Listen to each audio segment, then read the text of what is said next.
Have you ever wondered what truly happens behind the closed doors of a wealthy family's mansion when inheritance is on the line? What secrets are revealed when everyone expects riches, but only a few are deemed worthy?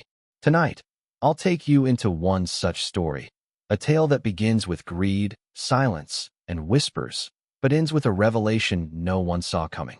Stay with me, because what unfolds in this mansion will leave you questioning what really matters: money, loyalty, or truth. The Harrington estate stood tall at the edge of a quiet neighborhood, its towering iron gates and sprawling gardens making it look less like a home and more like a fortress. On that gray afternoon, the mansion's grand hall filled with polished shoes, hushed tones, and impatient sighs. Family members, both close and distant, had arrived for one purpose only: to hear the reading of Edward Harrington's will. Edward, the patriarch, had built his empire through real estate and clever investments. His wealth was the stuff of local legend. But with his passing, everyone wanted a piece of what he left behind. His two sons, Richard and Thomas, dressed in sharp suits, barely hid their contempt for each other. They sat at opposite ends of the long oak table, glaring silently, as though they were already fighting for their claim. Beside them sat cousins, nieces, and nephews, each one rehearsing smiles that looked polite but were fueled by greed. The tension in the air was thick enough to choke on. Everyone wanted answers. Everyone wanted their share. In the corner of the room, nearly invisible to the others, stood her, Clara, Edward's caretaker. A simple white woman in her late 40s. Her hands bore the quiet scars of years spent cleaning, carrying, and tending to someone else's needs. She wasn't family. She wasn't wealthy. She was simply the help. And yet, Edward had trusted her more than most of the relatives now seated around that table.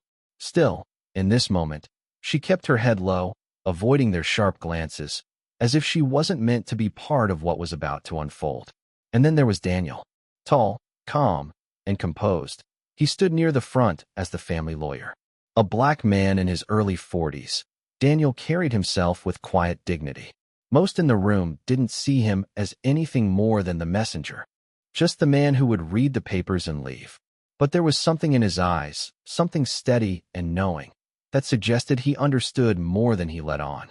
The sound of the grandfather clock in the hallway echoed every passing second. Then, finally, Daniel cleared his throat and placed a thick envelope on the table. The chatter stopped. All eyes turned to him. "Ladies and gentlemen," Daniel began, his voice firm but measured, "we are here to honor the last wishes of Edward Harrington. Please, let us begin." Richard leaned forward immediately. "Can we skip the formalities? Just read what belongs to us." His tone dripped with entitlement. Thomas smirked at his brother, muttering under his breath, "Typical." Daniel ignored them both. He broke the seal and unfolded the papers. "Edward Harrington," he read, "was a man of great fortune. But more importantly, he believed in values: hard work, honesty, and loyalty. It is his wish that these values be reflected in the distribution of his estate." Murmurs rippled through the room. Values? That wasn't what anyone wanted to hear. As Daniel continued, it became clear that Edward hadn't divided his wealth evenly. In fact, several of the relatives were left with nothing more than symbolic heirlooms: a watch here, a painting there. Gasps and protests rose from the table. "This is ridiculous," shouted one cousin.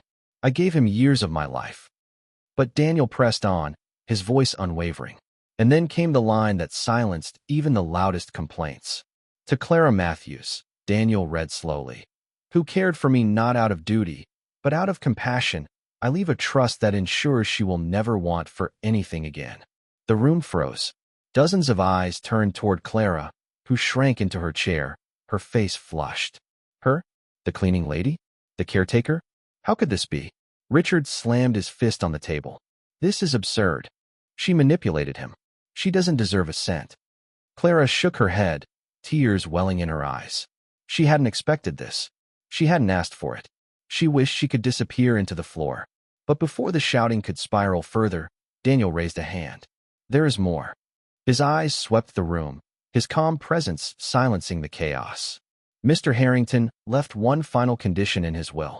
A condition that will decide who among you truly inherits the heart of his legacy."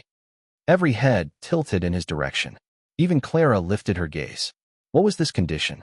And why did Daniel's voice carry such weight, as if he already knew the storm that was about to break? The silence thickened. The room seemed to lean in closer. The truth of Edward's last wish was about to be revealed. The words hung in the air like a storm cloud waiting to break. A final condition. A twist no one had prepared for. Even those who believed themselves clever.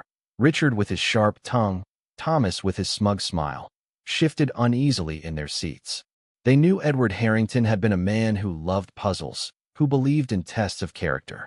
But what could he possibly have left behind that was more shocking than leaving a fortune to his caretaker? Daniel adjusted his glasses and continued, his voice firm. Edward Harrington has written that before his estate is finalized, one task must be carried out. This task will reveal the true intentions of those seated here today. Until this task is completed, the distribution of assets will remain locked. Gasps erupted across the table. Locked? What nonsense is this? Richard's face reddened. He's dead. He can't control us from the grave. But Daniel did not flinch. His instructions are clear, and as executor of his will, it is my duty to see them honored. Clara's hands trembled in her lap. She had no desire for riches, no craving for jewels or stocks. She only wanted peace. She had spent years cleaning Edward's home, tending to his frail body, listening to his stories when no one else would. If money was what the family fought over, let them have it. She did not want to be in the spotlight. Yet Edward had placed her name there, among theirs, as if he had known something they did not. Daniel set down the papers and looked across the room. Edward Harrington has left behind a sealed letter. It contains instructions for a test of integrity. This letter is to be opened tomorrow evening at dusk in this very house. Every heir is required to be present. The room exploded with outrage. Another game, shouted Thomas. This is ridiculous. We should challenge this will in court. Try if you wish, Daniel said coolly. But I assure you, the courts will honor the instructions. Edward was precise. He left no room for loopholes. The bickering continued, cousins accusing cousins, nephews whispering of schemes. But Clara's gaze drifted away from the noise. She noticed Daniel watching her, not unkindly, but knowingly, as though he carried a burden she could not yet name. His steady eyes seemed to suggest that tomorrow's test would not just be about wealth. It would be about truth. The gathering finally broke apart, each family member leaving in a storm of complaints and threats. The mansion grew quiet, its long hallways echoing with the footsteps of the angry and entitled. Clara lingered by the doorway, unsure whether she should even return the next evening. Clara, Daniel's voice called softly. She turned. He stood at the table, collecting Edward's papers. I don't belong here, she whispered. I cleaned his floors. I cooked his soup. That is all. They look at me as if I've stolen something. Daniel paused, his hand resting on the envelope. Edward saw something in you they never did. Don't mistake their greed for truth. Tomorrow, come back. Not for the money, for him. For what he wanted.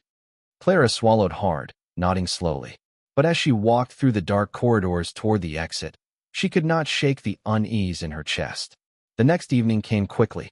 Dusk fell over the Harrington estate, painting the mansion in hues of gold and shadow. The family gathered once more in the grand hall, though the mood was darker now, heavier.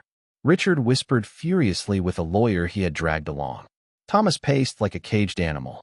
The others sat stiffly, their eyes darting toward the sealed envelope that lay in Daniel's hands. Finally, Daniel stood. The room fell silent. He broke the wax seal, unfolded the paper, and began to read Edward's final challenge. To those I leave behind, Daniel read, his voice echoing through the hall. I have given much in life, but I do not give blindly in death. Wealth without virtue is a curse. Therefore, I leave one last test. You will spend one night in this house, together, without servants, without staff, without help of any kind. You will cook your own meals, clean your own mess, and share this space as equals. Only then will you understand the life of those you've overlooked. At dawn, the one among you who shows the greatest honesty and kindness will inherit the heart of my estate. The silence was deafening. Eyes widened, jaws dropped.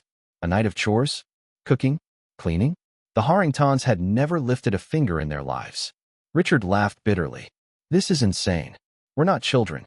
We're heirs to a fortune. But Daniel only folded the paper calmly. Nevertheless, these are his terms. None may leave until dawn. As the evening began, the cracks in the family's polished masks started to show. Arguments broke out over dinner when no one knew how to cook. A burned pan filled the kitchen with smoke. The cousins shrieked when asked to wash dishes. Thomas refused to mop the floor, claiming it was beneath him. Only Clara moved quietly through the chaos. Though not required, she offered help, guiding them with gentle instructions, showing them how to chop, how to stir, how to clean without complaint. She never boasted, never scolded. She simply did what she had always done, cared for others. And as midnight drew near, Daniel watched silently from the doorway, his eyes lingering on Clara. He knew Edward's secret. He knew why she was truly here. And when the truth came, it would shatter the Harringtons' world forever. The Harrington mansion had never known such chaos. By 1 in the morning, the grand dining hall looked less like a place of wealth and more like a battlefield. Half-eaten food cluttered the long oak table, greasy plates were stacked carelessly, and a pot of overcooked pasta clung stubbornly to the bottom of the pan. Richard paced furiously near the fireplace, his voice sharp. "This is ridiculous. Father humiliated us from beyond the grave. He left us playing house like servants while that woman," he jabbed a finger toward Clara, "glides around like she's above us all." Clara, standing quietly at the far end of the room, shook her head. "I'm not above anyone, Richard. I'm simply used to work like this." "Exactly," Richard snapped. "You're the help. That's all you've ever been. And you think this little game puts you on our level?" His eyes narrowed with fury. "You don't belong here." Thomas smirked from the corner, enjoying his brother's outburst. "He's right, you know. Maybe Father was senile in his final days. Leaving money to the maid. Making us wash dishes. It's pathetic." Daniel, who had been leaning against the wall with folded arms, finally stepped forward.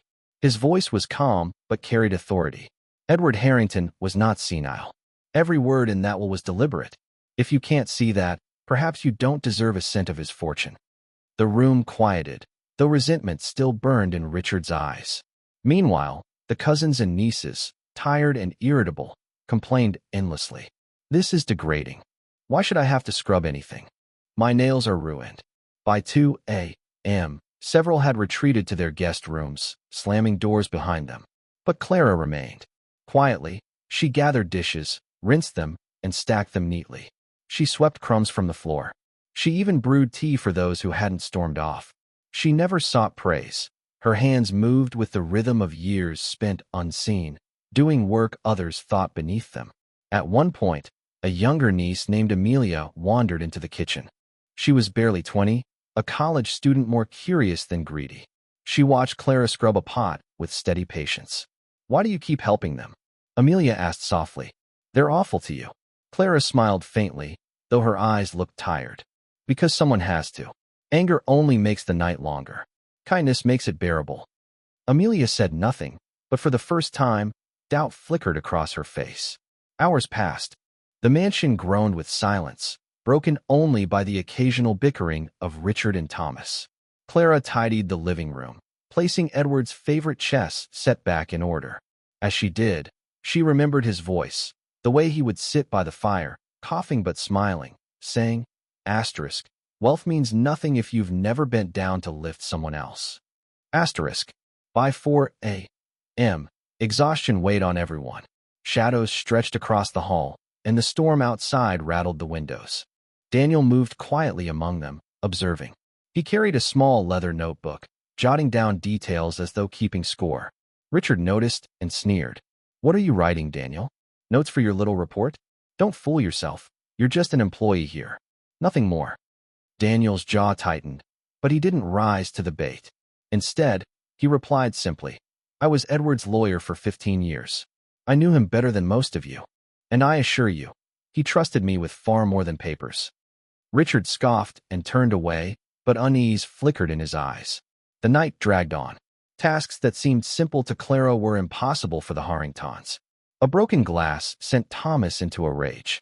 A clogged sink had Richard cursing the plumbing. Yet through it all, Clara's presence was steady, guiding, quiet, and humble. And as dawn crept closer, something unexpected began to happen. Amelia, moved by Clara's patience, picked up a broom and started sweeping beside her. Another cousin, embarrassed, helped dry the dishes. Soon, a few others joined, not out of joy but out of guilt. Clara never demanded it, but her example shamed them into action.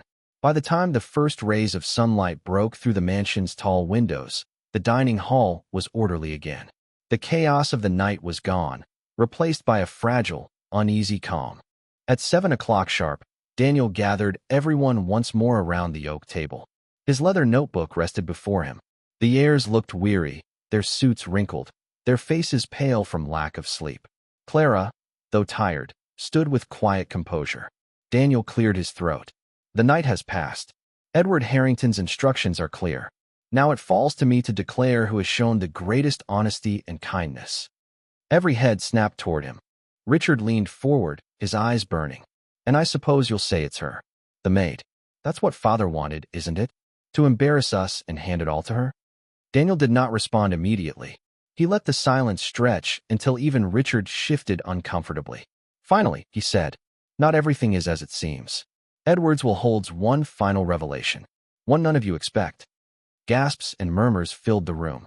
Even Clara's breath caught in her throat. What revelation could possibly remain? What truth had Edward hidden, waiting for this exact moment to unleash? Daniel opened his notebook slowly, his eyes scanning the room with calm certainty. "What I am about to reveal," he said, his voice low but steady, "will change everything you believe about this family and about Clara." The room went silent. Hearts pounded. And as the morning sun bathed the mansion in light, the truth at last was ready to be spoken. The room was so silent, it seemed the ticking of the grandfather clock thundered in their ears. Daniel rested his hand on the leather notebook, his gaze steady, his voice deliberate. Edward Harrington did not choose his words lightly. He knew this family better than anyone. He knew your pride, your greed, your anger, and your blindness.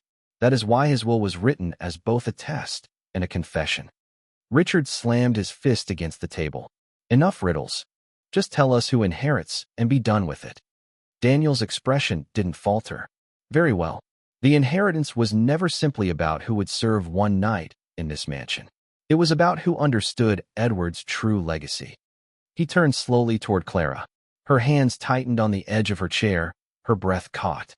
"Because Clara," Daniel said, his voice softening, "you are not merely the housekeeper. You are Edward Harrington's daughter." Gasps erupted. A chair screeched against the floor as Amelia shot to her feet.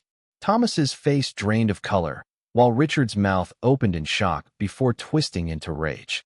"That's a lie," Richard barked. "An insult. Father would never." Daniel cut him off with a sharp look. "It is no lie. I have in my possession a letter written by Edward himself, sealed and witnessed. In it, he confesses what most of you never knew. Decades ago, before he married your mother, Edward loved a woman named Margaret Hale. She was kind, selfless, but not of his world. From their union came a daughter, Clara." Clara's knees weakened, and she gripped the chair for balance. "No, he told me nothing. Not once." Daniel nodded sadly. "Edward believed that by keeping your identity secret, he was protecting you from this family's poison. But when his health began to fail, he realized he could not leave this world without giving you your rightful place. That is why he brought you here, why he made the others serve alongside you. He wanted them to see who you truly are, not the help, but one of them. And more than that, the one who embodies the kindness they lost long ago." The room erupted into chaos. Richard shouted, his face crimson, "I won't accept it. She's a fraud." Thomas sneered. "Convenient story, isn't it? Show us proof, Daniel." The younger cousins whispered, wide-eyed, caught between disbelief and awe. Daniel opened his notebook and withdrew a folded envelope, aged and fragile. He placed it on the table. "This is Edward Harrington's confession, sealed in his own hand. And with it, his final command, that the entirety of his fortune, his estate, and his legacy pass not to those who mocked humility, but to the one who lived it." His eyes met Clara's. "To you." The room froze. Clara shook her head, tears brimming. "No, I don't deserve this. I never asked for it. I only did what I've always done." Daniel's voice was firm. "And that, Clara, is exactly why you deserve it." The silence that followed was heavy, broken only by the storm finally dying outside. Richard lunged toward the envelope, but Daniel intercepted him. Touch it, and you'll face legal consequences. The courts already recognized Clara as Edward's heir. This gathering was symbolic. His wealth has already been transferred. The words landed like thunder. Richard staggered back, stunned. Thomas cursed under his breath. Amelia, however, looked at Clara with tears in her eyes, not of anger, but of admiration. Slowly, Clara sank into her chair. She had spent her whole life in the shadows of this family's wealth, cleaning their messes, bowing her head, existing unseen. Now, suddenly, she was their equal. No, more than that. Their rightful heir. The weight of it crushed her chest. She whispered, "What am I supposed to do with all this?" Daniel leaned closer, lowering his voice so only she could hear. "Live as you always have, kindly. That is what Edward wanted. That is why he chose you. Not because of blood alone, but because you carry the one treasure none of them do." The others erupted again, shouts, protests, threats of legal battles. But Clara hardly heard them. Her gaze drifted to the tall windows, where dawn's light spilled into the mansion. For the first time, she felt the world open before her, not as a servant bound to others, but as someone finally free. And yet, freedom carried its own burden. A fortune to protect, a family to face, a legacy to uphold. Clara exhaled, her voice barely a whisper but firm with resolve. "I will not let this house remain a prison of pride. If Father trusted me with this, then I will change everything." The room fell quiet. Even Richard, trembling with fury, found no words.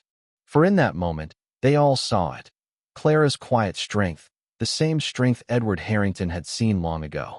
The storm had ended, but a new one was only beginning.